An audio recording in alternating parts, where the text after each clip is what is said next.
મળતી માહિતી અનુસાર કચ્છ જિલ્લાના ભુજ મુન્દ્રા રોડ પર આવેલ કેરા ગામ નજીક ખાનગી ટ્રાવેલ્સની મિની લક્ઝરી બસ અને ટ્રેલર વચ્ચે ગમખ્વાર અકસ્માત સર્જાયો હતો.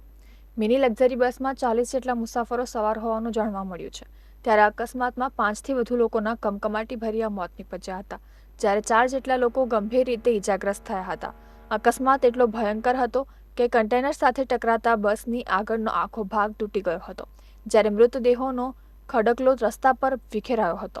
બનાવની જાણ થતાં જ એમ્બ્યુલન્સ સહિત પોલીસ કાફલો તાત્કાલિક ઘટના સ્થળે દોડી આવ્યો હતો અને ઇજાગ્રસ્તોને સારવાર અર્થે હોસ્પિટલ ખસેડવા માટે કામગીરી હાથ ધરવામાં આવી હતી. અત્રે ઉલ્લેખનીય છે કે ઓવરટેક કરવા જતાં ગમખ્વાર અકસ્માત સર્જાયો હોવાનું પ્રાથમિક અનુમાન લગાવવામાં આવી રહ્યું છે. તો બીજી તરફ આ ઘટનામાં મૃત્યાંક પણ વધવાની શક્યતા વર્તાઈ રહી છે.